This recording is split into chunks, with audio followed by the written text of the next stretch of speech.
भगवान बुद्ध के अनुयायियों को बुद्ध पूर्णिमा की बैसाख उत्सव की बहुत बहुत शुभकामनाएं। ये मेरा सौभाग्य है कि मुझे पहले भी इस पवित्र दिन पर आपसे मिलने, आप सभी से आशीर्वाद लेने का अवसर मिलता रहा है।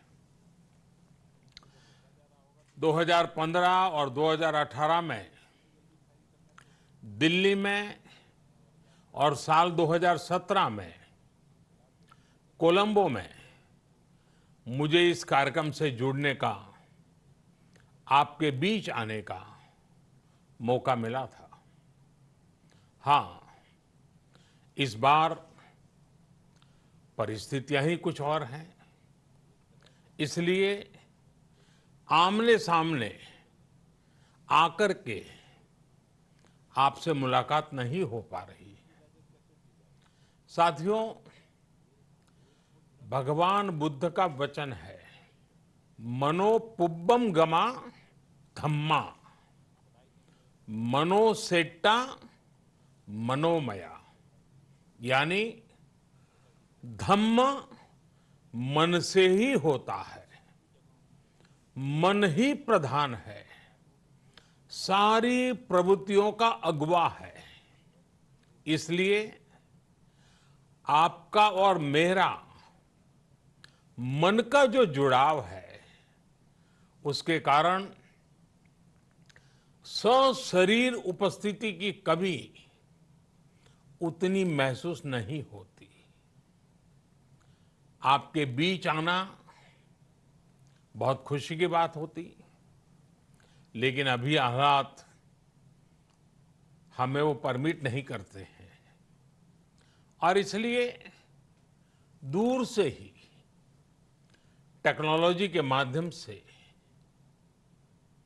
आपने मुझे अपनी बात रखने का अवसर दिया। इससे बढ़कर के संतोष और क्या हो सकता है। साथियों, लॉकडाउन की इस विकट परिस्थितियों में भी वर्चुअल बैसाख बुद्ध पूर्णिमा दिवस समारोह, इसके इस आयोजन के लिए अंतर्राष्ट्रीय बौद्ध संघ प्रशंसा के पात्र है।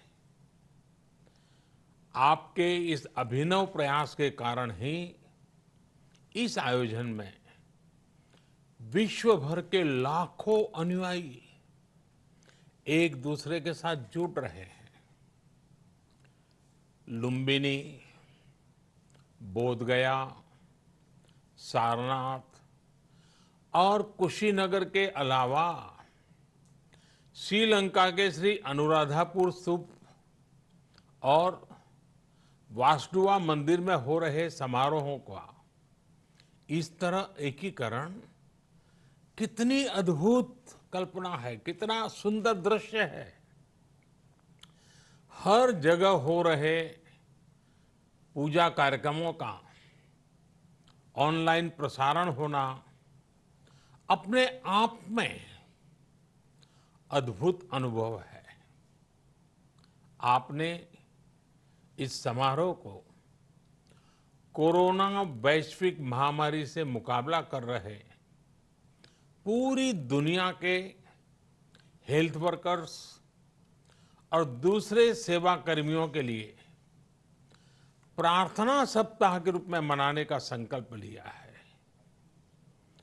करुणा से भरी आपकी इस पहल के लिए मैं आपकी सराहना करता हूं।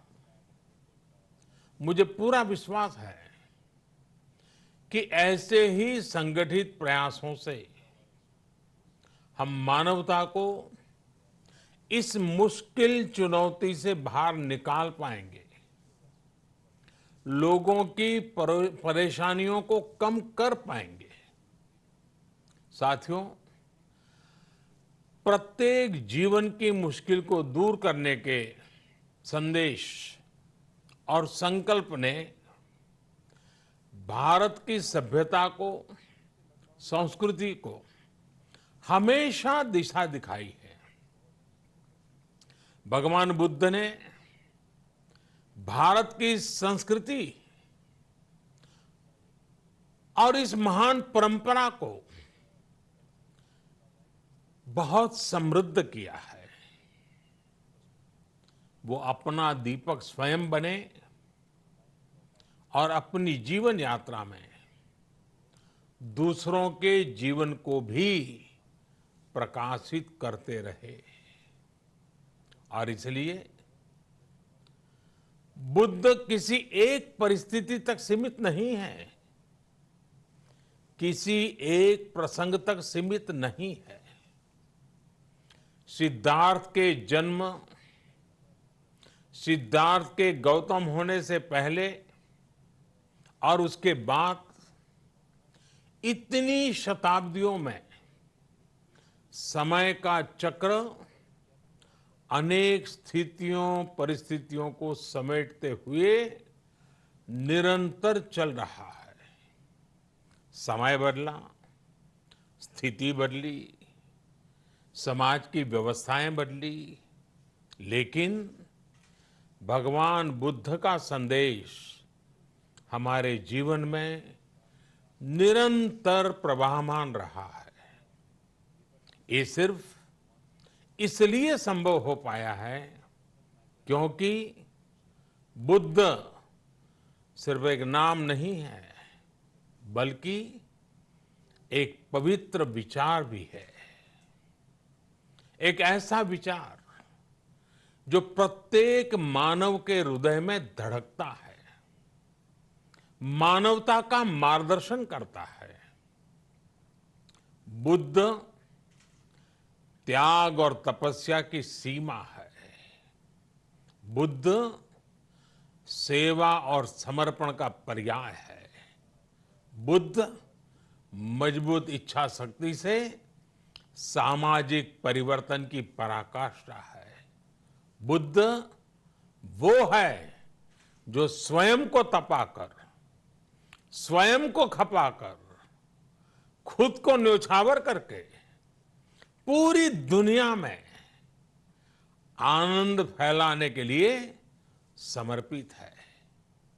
और हम सभी का सौभाग्य देखिए, इस समय हम अपने आसपास ऐसे अनेकों लोगों को देख रहे हैं जो दूसरों की सेवा के लिए, किसी मरीज के इलाज के लिए, किसी गरीब को भोजन कराने के लिए, किसी अस्पताल में सफाई के लिए, किसी सड़क पर कानून व्यवस्था बनाए रखने के लिए चौबीसों घंटे काम कर रहे हैं।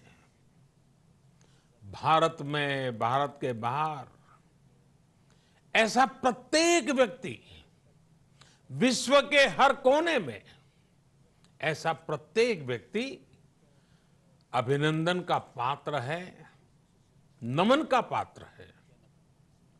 साथियों, ऐसे समय में जब दुनिया में उथल पुथल है, कई बार दुख, निराशा, हताशा का भाव बहुत ज्यादा दिखता है, तब भगवान बुद्ध की सीख और भी प्रासंगिक हो जाती है। भगवान बुद्ध कहते थे कि मानव को निरंतर ये प्रयास करना चाहिए कि वो कठिन स्थितियों पर विजय प्राप्त करे, उनसे बाहर निकले। थक कर रुक जाना ये विकल्प नहीं हो सकता। आज हम सब भी एक कठिन परिस्थिति से निकलने के लिए निरंतर जुटे हुए हैं, साथ मिलकर काम कर रहे हैं। भगवान बुद्ध के बताए 4 सत्य यानी दया, करुणा, सुख दुख के प्रति समभाव और जो जैसा है उसको उसी रूप में स्वीकारना, ये सत्य निरंतर भारत भूमि की प्रेरणा बने हुए है। आज आप भी देख रहे हैं कि भारत निस्वार्थ भाव से, बिना किसी भेद के अपने यहां भी और पूरे विश्व में कहीं भी संकट में घिरे व्यक्ति के साथ पूरी मजबूती से खड़ा है। लाभ हानि, समर्थ असमर्थ से अलग हमारे लिए संकट की ये घड़ी सहायता करने की है। जितना संभव हो मदद का हाथ आगे बढ़ाने की है। यही कारण है कि विश्व के अनेक देशों ने भारत को इस मुश्किल समय में याद किया और भारत ने भी हर जरूरतमंद तक पहुंचने में कोई कसर नहीं छोड़ी है। भारत आज प्रत्येक भारतवासी का जीवन बचाने के लिए हर संभव प्रयास तो कर ही रहा है, अपने वैश्विक दायित्वों का भी उतनी ही गंभीरता से पालन कर रहा है। साथियों, भगवान बुद्ध का एक एक वचन, एक एक उपदेश मानवता की सेवा में भारत की प्रतिबद्धता को मजबूत करता है। बुद्ध भारत के बोध और भारत के आत्मबोध दोनों का प्रतीक है। इसी आत्मबोध के साथ भारत निरंतर पूरी मानवता के लिए, पूरे विश्व के हित में काम कर रहा है और करता रहेगा। भारत की प्रगति हमेशा विश्व की प्रगति में सहायक होगी। साथियों, हमारी सफलता के पैमाने और लक्ष्य दोनों समय के साथ बदलते रहते हैं, लेकिन जो बात हमें हमेशा ध्यान रखनी है वो ये कि हमारा काम निरंतर सेवा भाव से ही होना चाहिए।